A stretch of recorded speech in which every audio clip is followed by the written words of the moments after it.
1821년 북경. 당시 청나라의 수도였던 북경의 한 시장에서 소란이 일었다. 조선 상단에서 청나라에 팔기로 했던 인삼과 홍삼을 한 상인이 불에 태워버린 것이다.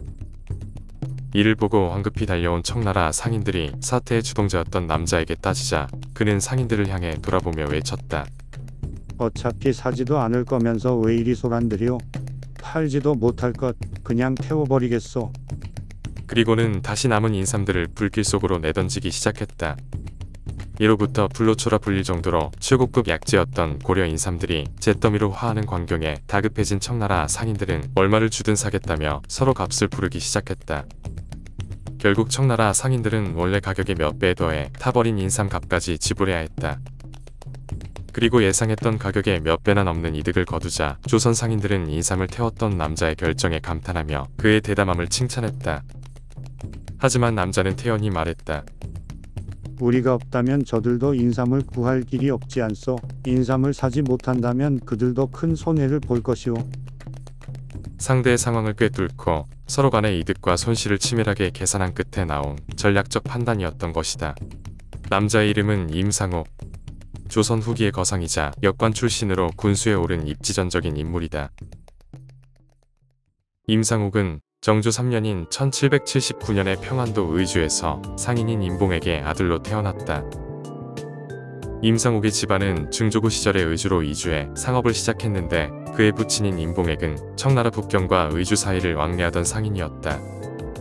평안도는 조선의 타 지역들과는 달리 상업이 발달했는데 특히 임상옥의 고향인 의주는 압록강을 사이에 두고 만주와 접하고 있어 중국과의 교역이 빈번했다. 이런 지리적 특성 덕분에 의주는 예로부터 양국 사신단이 왕래하는 땅이자 가장 많은 돈이 오고 가는 고을이라는 말이 있을 정도로 부유한 지역이었으며 때문에 의주에 거주하는 인구 대다수가 상업에 종사했다. 그리고 이에 임상옥의 집안 역시 포함되었다. 중국 무역의 중심지를 고향으로 둔 데다가 직접 북경으로 왕래하기도 했던 부친 덕분에 임상옥은 17살이 되는 해까지 임봉액을 따라 장사를 도왔다. 부친을 따라 중국을 드나들며 임상옥은 중국어 및 한문과 시장에서 파는 물품, 시세 변동 등 장사에 필요한 지식들을 배울 수 있었고 이는 훗날 그가 거상으로 이름을 떨치는 밑거름이 되었다. 하지만 장사 수완이 시원치 않았던 임봉액은 상업을 그만두고 역관이 되고자 했다. 양국 사신단을 중개하면서 중간에 이득을 챙길 수 있고 정부로부터 공무역을 허가받아 막대한 부를 쌓을 수도 있었기 때문이다. 그리고 이를 위해 임봉액은 역관 시험을 준비했지만 번번이 낙방하고 말았다. 거듭된 불합격 끝에 임봉액은 결국 역관이 되겠다는 꿈을 접고 대금업자에게 돈을 빌려 밀무역에 뛰어들었지만 임상옥이 20살이 되던 해에 사고를 당해 세상을 떠나고 말았다. 그리고 부친이 갚지 못한 빚은 그대로 임상옥에게 돌아왔고 결국 그는 대금업자의 노비가 되고 말았다. 부친의 사망과 막대한 채무, 그로 인해 노비로 전락한 절망적인 상황에서도 임상옥은 꿋꿋이 자신이 할 수 있는 최선을 다했다.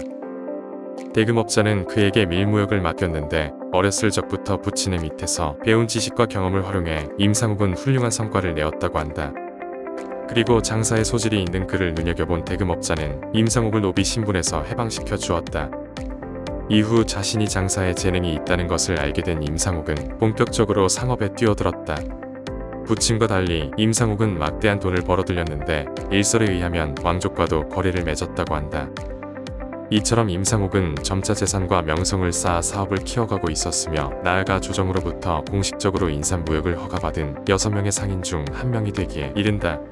그렇게 임상옥은 과거 가난했던 장사꾼의 아들에서 의주 제1의 거부가 되었지만 그는 여기에서 만족하지 않았다. 임상옥은 더 큰 부자가 되기 위해서는 나라의 지원이 필요하다고 생각했고 이를 위해 다방면으로 인맥을 쌓았다. 그리고 순조 10년인 1810년에 임상옥은 의주를 넘어 조선 제1의 거부가 될 기회를 거머쥐었다. 기존의 6명에게만 허락되던 인삼무역권을 독점하게 된 것이다. 이 같은 막대한 권한을 거머쥘 수 있었던 때에는 그의 후원자였던 호조판서 박종경의 지원이 있었다. 정조사 후 10살의 어린 나이였던 순조가 즉위하면서 조정은 몇몇 외척들이 권력을 독점하게 되었는데 박종경도 그중 하나였다. 순조의 외삼촌이었던 그는 경제를 총괄하는 호조판서에 임명되어 국가의 실권을 쥐고 있었는데 때문에 세동가로서 막강한 권세를 자랑했다. 그리고 임상옥은 막대한 자금을 바쳐 박종경과 인맥을 쌓은 후에 인삼 독점권을 얻어낸 것이다. 일설에 의하면 박종경이 모친상을 당하자 임상옥은 백지어음 혹은 5천냥을 부해금으로 냈는데 일면식도 없는 상인이 막대한 거금을 낸 것에 놀란 박종경이 임상옥을 불러 대화를 나눴다고 한다. 이때 박종경이 하루에 숭례문을 드나드는 이가 몇이나 되느냐고 물었는데 이에 임상옥은 숭례문을 드나드는 이가 몇 천이 되건 대감께는 이익이 되는 자와 해가 되는 자밖에 없습니다 라고 대답했다. 이에 박종경이 자네는 어느 쪽인가 하고 물으니 임상옥은 그저 대감의 마음을 얻고 싶을 뿐입니다 라고 답했고 그의 배포를 높이 산 박종경은 임상옥에게 인삼 독점권을 맡겼다고 한다. 당시 조선에서 인삼은 고려 인삼이라는 명칭으로 불리며 진시황이 찾던 불로초라는 소문이 돌 정도로 최고급의 약재였다. 중국과 일본에서도 인삼을 재배하고는 있었으나 그 품질과 효능은 고려 인삼에 비할 바가 못 되었다. 때문에 중국과 일본에서 고려 인삼은 부르는 게 값일 정도로 막대한 수요를 자랑했으며 조정은 인삼 무역으로 대부분의 재정을 충당할 정도였다. 이처럼 큰 수익을 내고 있었기에 조정은 인삼 무역에 세심한 노력을 기울였으며 독점 역시 허락하지 않았다. 때문에 임상옥이 인삼의 독점권을 얻어낸 것은 전례가 없는 일이었다. 왕권이 약화된 세도 정치 시기였기에 가능했던 일이었다. 이처럼 조선 최초로 인삼의 독점권을 얻은 임상옥은 곧 재산을 빠르게 불릴 수 있었다. 그리고 타고난 재능과 갈고 닦은 상업술, 당대 최고의 권세가의 지원이 합쳐져 임상옥은 얼마 지나지 않아 조선 제1의 거부가 되기에 이르렀다. 이때 임상옥이 연간 인삼 무역으로 벌어들인 돈이 100만냥에 세금으로 4만냥을 냈는데 이는 조정에서 비축한 은자의 총액인 42만냥을 뛰어넘는 액수였다. 이렇듯 조선 역사상 전례 없는 특혜를 받으며 임상옥은 국가보다 더 많은 부를 쌓았지만 이후 그에게 위기가 찾아왔다. 당시 인삼을 독점하던 그에게 원한을 가지거나 그 부를 탐낸 이들이 많았는데 후원자였던 박종경이 조정에서 실각하면서 그를 보호해 줄 인물이 없어졌다. 당연히 타 거상들의 청탁을 받은 신료들로부터 그에 대한 모함이 빗발쳤고 결국 1년 만에 임상옥은 인삼 독점권과 재산을 잃을 위기에 처했다. 하지만 이후 일어난 국가적 위기에 공을 세우면서 임상옥은 재산을 지킬 수 있었다. 1811년에 홍경래가 평안도에서 난을 일으킨 것이다. 탐과 놀이들의 과도한 수탈과 평안도에 대한 차별을 이유로 반란을 일으킨 홍경래의 군은 곧 호응을 얻어 청천강 이부 길대를 점령하기에 이르렀다. 그리고 청천강 인근인 의주에서 활동 중이던 임상옥은 자금을 풀어 관군을 지원하고 본인도 의병을 모집해 반란 진압에 공을 세웠다. 한 일화에 따르면 홍경래는 조선 최고의 거상인 임상옥을 회유하기 위해 그의 상단에서 서기로 일했는데 이때 임상옥은 홍경래를 보고 결코 남의 밑에 있을 인물이 아니라 판단하고는 좋게 타일러 내보냈고 덕분에 반란에 연루되지 않을 수 있었다고 한다. 그리고 홍경래의 난이 진압된 이후 임상옥은 군공을 세웠다는 이유로 인삼 독점권을 유지할 수 있었으며 이 일로 큰 명성을 쌓아 의주 상인들의 수장이 되기에 이르렀다. 또한 임상옥은 이렇게 쌓은 부를 가난한 이들에게 아낌없이 풀어 민심을 얻었다. 반란으로 초토화된 평안도 일대의 백성들을 위해 1만냥을 기부했으며 복구 사업에도 자금을 지원했다. 이때 비변사에 의하면 평안도의 가구 대부분이 그가 내놓은 자금에 의지하여 생활하고 있다고 보고할 정도였다. 이렇듯 타인을 위해 재산을 아끼지 않는 행보로 인해 임상옥은 평안도민들의 큰 존경과 지지를 받았고 때문에 조정에서도 섣불리 그를 공격할 수 없었다. 이후로도 임상옥은 빈민 구제나 각종 국책 사업에 자금을 아끼지 않고 지원했으며 때문에 지역 유지들의 청거로 1832년에 곽산 군수에 올랐다고 한다. 이처럼 임상옥은 큰 부와 자선 사업으로 명성을 쌓아가고 있었으나 1821년에 당대는 물론이고 현재까지도 회자되는 유명한 사건을 일으켰다. 청나라 상인들의 담합을 깨뜨린 것이다. 1821년에 임상옥은 조선의 사신단을 수행하며 북경으로 향했는데 이때 무역을 위해 인삼과 홍삼 역시 챙겨갔다. 하지만 북경에 도착하자 청나라 상인들이 인삼 구입을 거부하면서 판매에 차질이 생겼다. 당시 청나라 상인들은 임상옥이 인삼 무역권을 독점하면서 폭리를 취하던 상황에 큰 불만이 있었는데 이에 상인들끼리 담합을 맺어 인삼을 저가에 매입하기로 계획했다. 때마침 조선 홍삼이 아편 중독에 효과적이라는 소문이 돌아 그 가격이 천정부지로 치솟았기에 이를 싼 값에 사 막대한 이익을 남기겠다는 생각도 있었다. 그리고 이와 같은 청상인들의 행동에 임상옥은 크게 당황했다. 재정의 대부분을 인삼무역으로 충당했던 조선의 사정상 국가 규모의 거래에 실패하면 본인의 상단은 물론이고 조선의 재정 역시 크게 악화될 것이고 총책임자인 임상옥이 처벌을 받을 수도 있었다. 하지만 임상옥은 곧바로 거래에 응하지 않았는데 그들이 제시한 가격에 팔아도 손해를 면할 수 없을 뿐더러 이후에도 담합을 시도할 것이었기 때문이다. 그렇게 청 상인들의 요구에 무대응으로 일관하던 임상옥은 마지막 날 돌발 행동을 벌였다. 시장 한복판에 장작을 쌓아 불을 지핀 뒤 가져온 인삼과 홍삼을 태우기 시작한 것이다. 귀한 약재들이 타고 있다는 소식에 청나라 상인들이 황급히 뛰어와 그에게 따졌지만 임상옥은 태연하게 필요도 없는 물건이니 태울 뿐이오라고 대답했다. 이에 당황한 상인들이 제 값에 팔겠다고 애원했지만 임상옥은 묵묵부답으로 남은 물품들도 태우려 할 뿐이었다. 결국 상인들이 서로 나서서 값을 부르기 시작하자 임상옥은 그제서야 인삼을 태우는 것을 멈추고 거래에 응했다. 일설에 의하면 태운 게 아니라 바다에 버렸다거나 홍삼 상자에 담은 도라지만 태웠다는 이야기도 있다. 하지만 그 결과 임상옥은 본래의 10배에 달하는 가격으로 인삼들을 팔 수 있었으며 불타버린 물품 값도 받아냈다. 본인 역시 손해를 감수하고 초강수를 둔 결과 임상옥은 본래 목적 이상의 이익을 얻어낼 수 있었다.